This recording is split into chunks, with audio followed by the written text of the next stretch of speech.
In this session, we will discuss few more questions from analog electronics. First question, which of the following device has the highest input impedance? Options are option A JFET, option B ordinary transistor, option C crystal diode, option D MOSFET. Correct option is MOSFET. MOSFET has the highest impedance among these devices. Typical MOSFET input impedance value is hundreds of mega ohm. So in the range of hundreds of mega ohm for MOSFET. Next comes JFET. For JFET, junction field effector transistor, input impedance is in the range of 1 mega ohm to 5 mega ohm, typical value. And for ordinary transistor, that is for BJT, input impedance value is in kilo ohm range. For diode, if diode is in forward biased condition, it is have few ohms as input resistance in forward bias, of few hundred kilo ohms in reverse bias. So correct option is option D, that is MOSFET.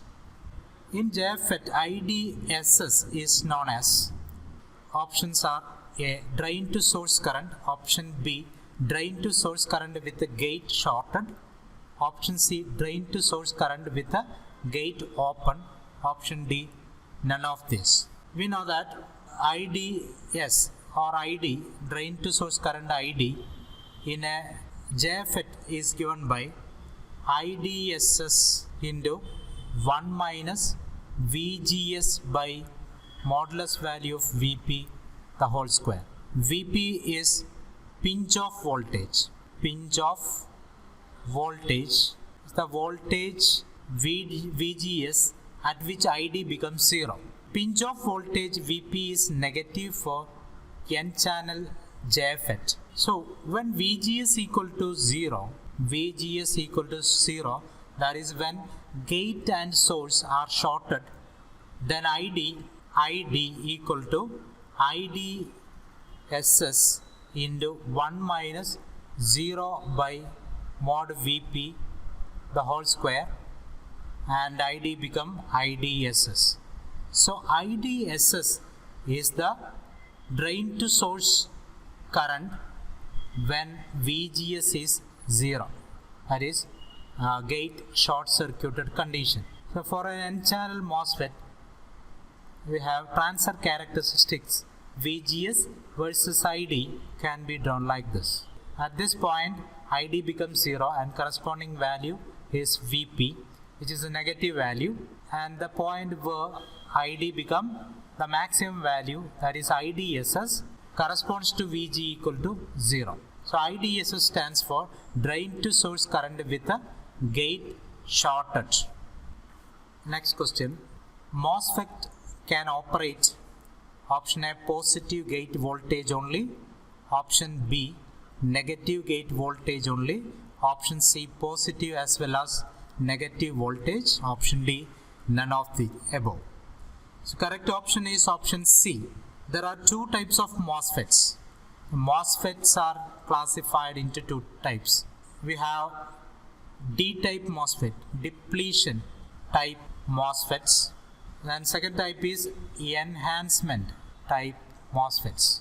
Depletion type MOSFETs are also called D-MOSFETs. Enhancement type MOSFETs are also called E-MOSFETs. D-MOSFETs work exactly the same way as their JFET counterparts, except that operation of D-MOSFETs in enhancement mode. Thus, we can operate an N-channel D-MOSFET both in depletion mode as well as enhancement mode. That means they will work under positive and negative gate voltage. With the negative gate voltage, they will work as depletion mode, or just like the JFET, and with the positive gate voltage, they will work in enhancement mode.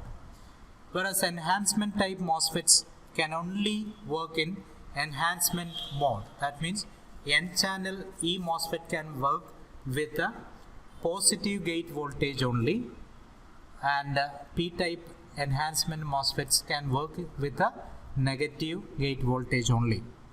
Since the MOSFET type is not specified in the question, the option C will be correct in general perspective. Next question.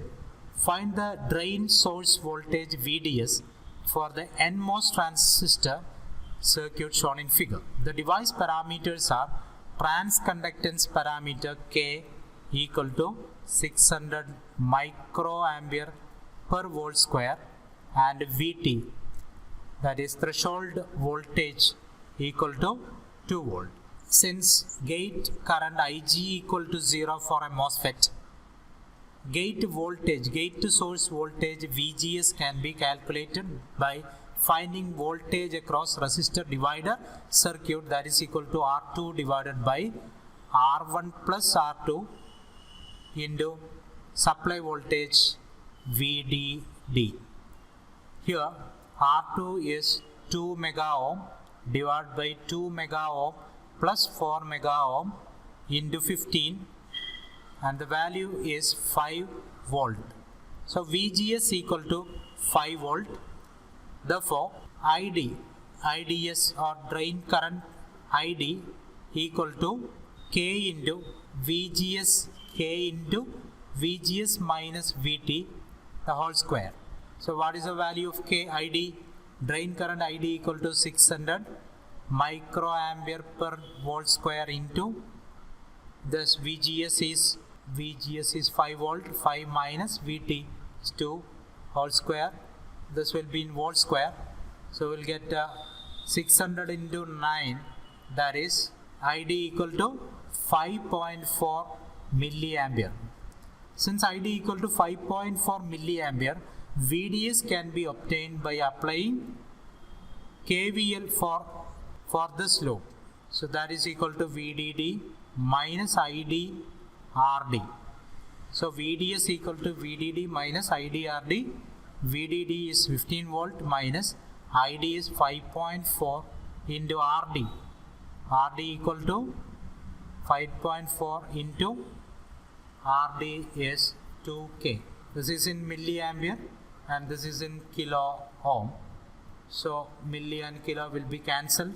We will get 15 minus 10.8. So the correct option is 4.2 volt. So correct option is option C. Next question. A JFET is also called as option A bipolar transistor, option B unipolar transistor, option C unijunction transistor, option D non-polar transistor. Since current in JFET is only due to majority carriers in the channel, that is the region between source and drain, it is also known as unipolar transistor. In N-channel FET, the current is due to free electrons. Similarly, in P-channel FET, the current is due to holes.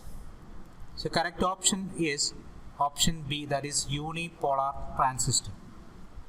Next question. This circuit given below, if the on resistance of MOSFET labeled QP, so on resistance is QP equal to 200 R, QP equal to 200 ohm. On resistance of MOSFET labeled QN, on resistance of MOSFET QN is 100 ohm. On resistance of QN is 100 ohm.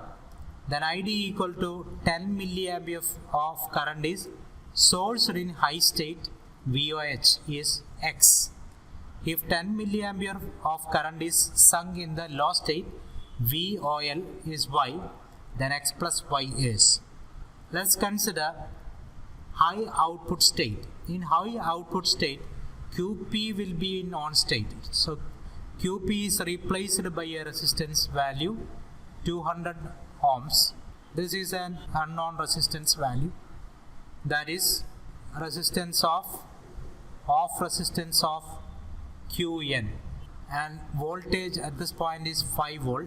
The output voltage in this condition is VOH and is denoted as X, and we know that the current is flowing from 5 volt power source is 10 milliampere. Therefore, what is value of VOH? That is X equal to 5 minus 10 milliampere into 200 ohms. The value will be 5 minus 2 equal to 3 volt. So VOH will be 3 volt. Let's consider the on condition of Qn. In that case, this resistance, that is of resistance of P MOSFET, will be an unknown value. Let us denote as it as R of QP. And this voltage is 5 volt.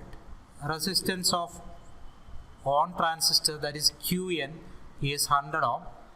Current flowing through 100 ohm is 10 milliampere, and this voltage is VOL, that is Y. So VOL will be equal to 100 ohm into 10 milliampere, and that is equal to 1 volt. So VOL is Y. Therefore X plus Y equal to 3 plus 1 equal to 4 volt. The correct option is option C, that is 4 volt. In CMOS technology, shallow P well or N well regions can be formed using option A, low pressure chemical vapor deposition, option B, low energy sputtering, option C, low temperature dry oxidation, option D, low energy ion implant. Correct option is option D. In CMOS technology, P well or N well region can be formed using diffusion or ion implantation. In ion implantation process, the wafer is blasted with a beam of pentavalent impurity like arsenic.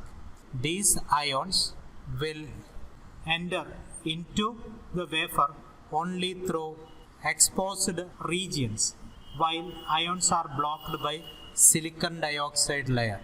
So this is P substrate. So for shallow N well, we will use low energy ion implantation. Next question. CMOS circuits are extensively used for one-chip computers mainly because of their options. Option A, low power dissipation. Option B, low cost. Option C, high noise immunity. Option D, large packing density. All the given options are advantages of CMOS technology. In this, the large packing density is the primary reason for using this technology for manufacturing one-chip computers. So correct option is option D, larger packing density.